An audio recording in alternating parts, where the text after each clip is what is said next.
I heard a guy on the phone say, "What are we gonna do when he goes to jail?" And I hung the phone up, I went upstairs, I said Marjorie down, I said, "Marjorie, we got a problem." See, my first big check, I had been living in my car for 3 years, I was struggling. And I had went to Montreal Comedy Festival, and I entered this Just for Laughs Comedy Festival, and I killed. I mean, I killed, man. First night up, I had these Canadians screaming, man. And ABC was there, and ABC asked me to come to the Four Seasons Hotel on Friday. I had nothing, man. They didn't know, man, I had caught a bus up, crossed the border in the car, caught another bus. I didn't even fly there. That's how broke I was, right? And I went to the hotel room and they said, "We loved you.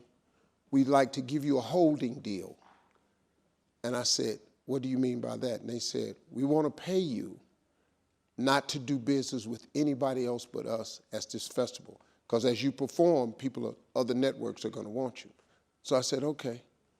A guy came out the back and gave me a check for $50,000.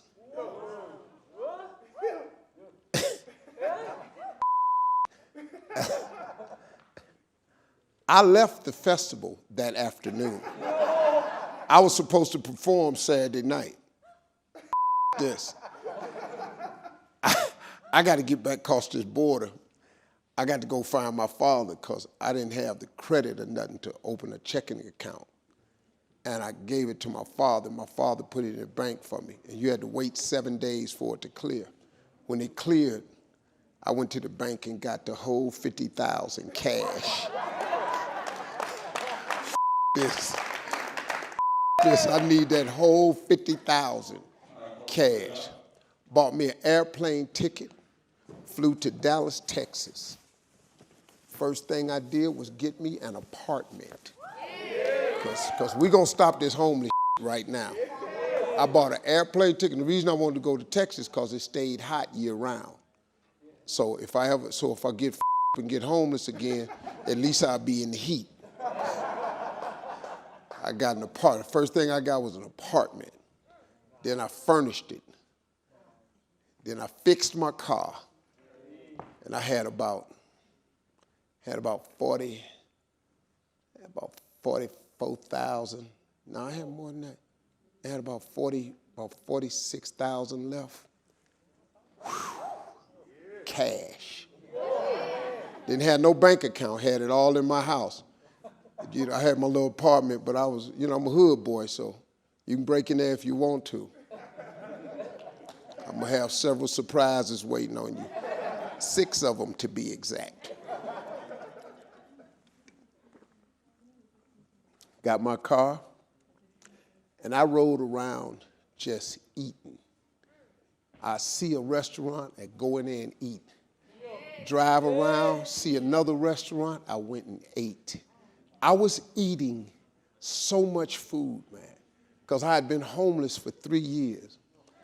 And then I would just drive back to my apartment and just walk in my house and take another shower. I took about 7 showers in one day. I took a shower every hour. I had not had a bathroom in 3 years, man. I showered about 7 times a day and went to restaurants. And then I met this chick. And that was it. She was fine, had about $45,000. She said, "I think you're nice. I love you." I got in a huge tax situation in 2008 because my divorce was in 2005, and my accountant had gotten in cahoots, and next thing you know, my accountant died, and a girl that worked for him called my lawyer and said, "We have a problem." She had found on the floor all my tax forms for 7 years, signed and with the checks stapled to them. So I'm thinking, I done signed and I done stapled the checks.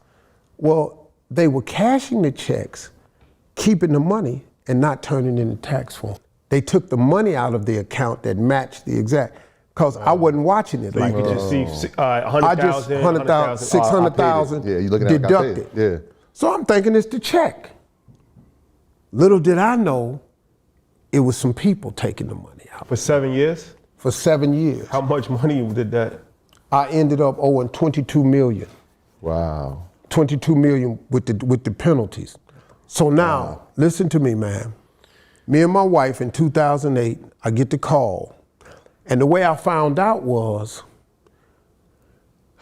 my lawyer called me and said, hey man, we got a problem. You haven't paid taxes in 7 years. I said, man, what are you talking about?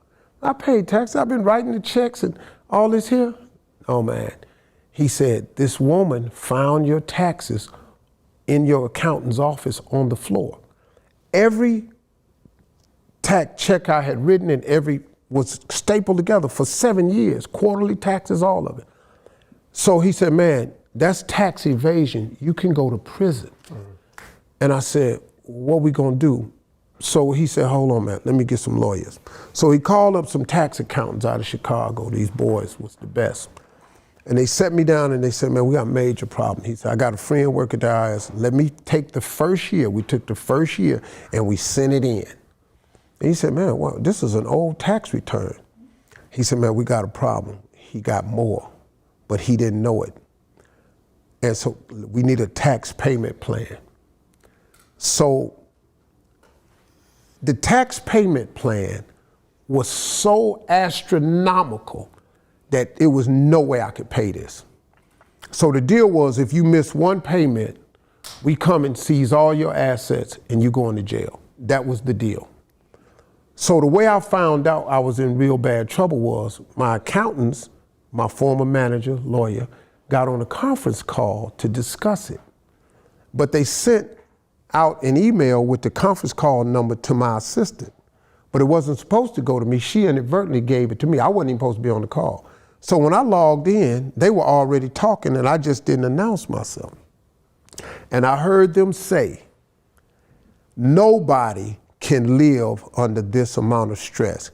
There's no way he can pay the back taxes, pay his current taxes, and his living expenses. And I heard a guy on the phone say, what are we gonna do when he goes to jail? And I hung the phone up, I went upstairs, I said Marjorie down, I said, Marjorie, we got a problem. When I explained it to her, Marjorie started crying. She sat down and cried. My wife cried for 2 straight days. She said, Steve, what you gonna do? I said, I'm gonna go to work. I took every comedy gig in this country.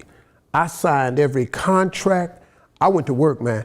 I worked every single Friday, Saturday, and Sunday. I went to every venue, the Verizon, Staples Center, MCI, Phillips.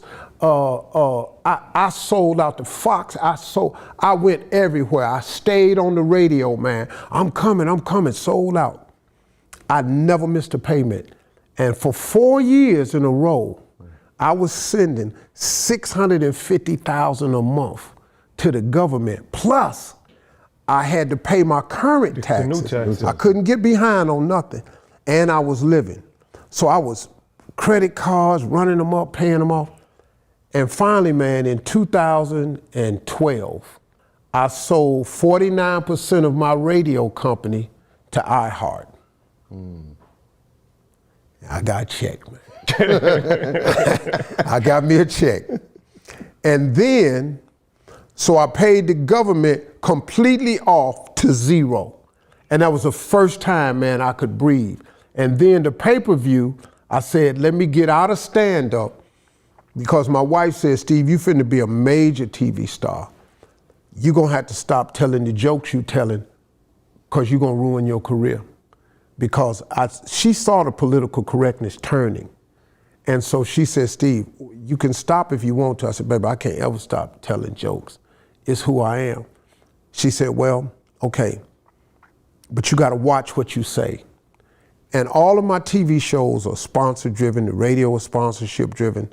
I said, man, let me get out of this because I need time to go do more TV. And so I did one last comedy show, but I did it on pay-per-view. And little did I know, for $8, you could watch my last. I had no idea how many people was gonna tune in for that. I made a lot of money. It was the biggest single paycheck I ever made. And next thing you know, I was back. One of my daughters is an equestrian rider. She rode horses. She asked me for a horse, I bought her some horses. You believe that? I asked my daddy for a horse. He told me you better go outside and put some hair on your bike.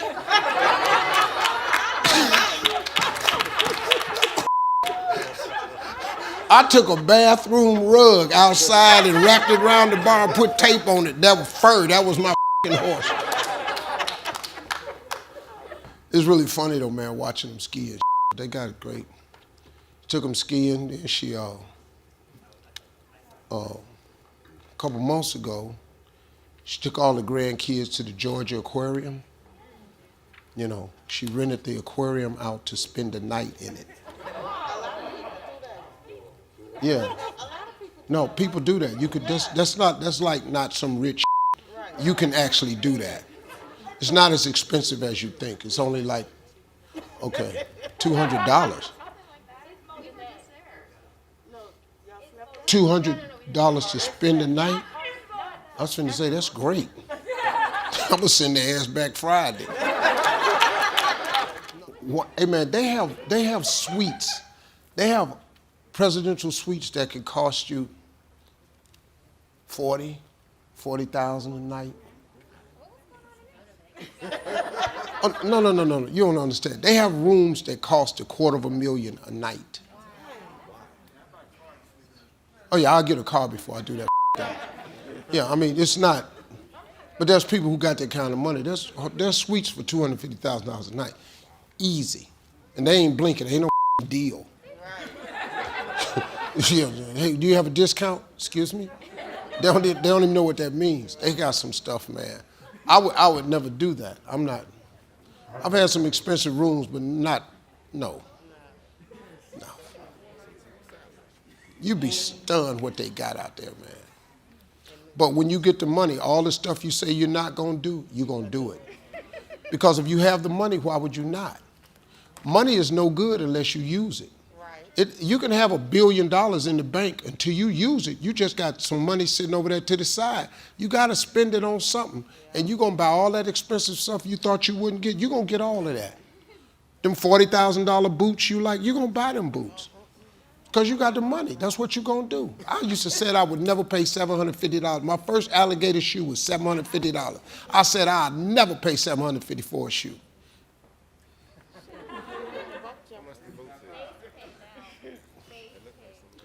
I can't find a shoe for that now. You get the money, you're gonna spend it. Or else it's no need of having it. You're gonna pay a lot of money for a house. Because you got the money. You're gonna buy the same house Jay-Z and Beyonce bought, $80 million. You're gonna go give them cash. $80 million cash. She said, I am.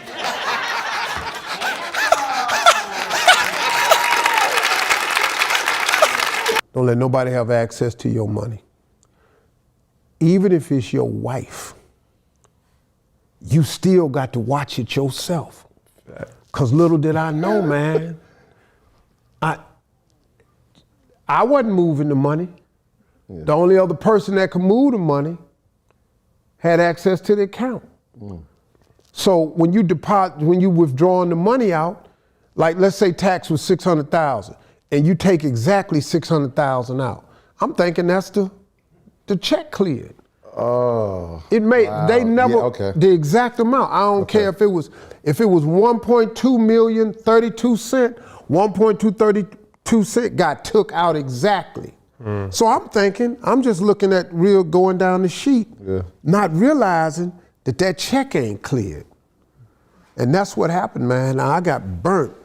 And that happened for 7 years of money, man. So my first TV check, I bought somewhere to live.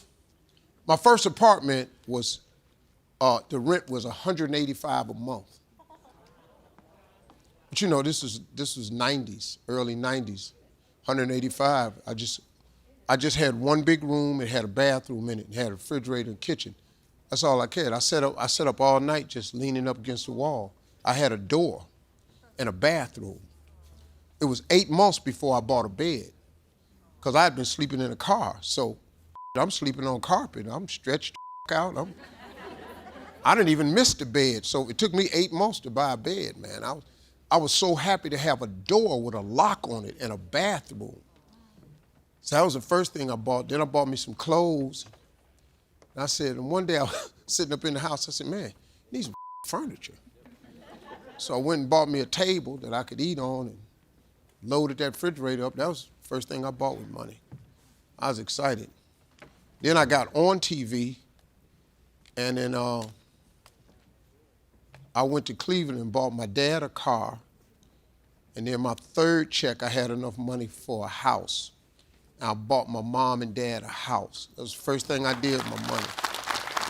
Flew them to Texas, show them the house, they ain't even want it. They thought it was too big. It was a 3-bedroom. The house was $126,000. It was in a brand new community. They didn't even want the house. For 2 different reasons. My mother said, I can't go to church down here. My church home ain't here. And we lived in the dry county, and my daddy found out they didn't have a liquor store. So my mama didn't want the house because she wasn't her church home, and my daddy didn't want the house because they didn't have a liquor store. 2 totally different reasons. So I had to take their ass back to Cleveland, and she wanted some new walnut paneling and new shag carpeting. Who the wants new walnut paneling? So I had to buy her new walnut paneling, put it all over the walls, bought her some green shag carpet, and she wanted a new spoon and fork set on the wall. Remember the big giant spoon and fork? She wanted a new one of them. And then my father, they replaced the picture of, we had Martin Luther King, Kennedy, and my mother had a picture of Jesus on the wall, but Jesus was white, so my father had that taken off.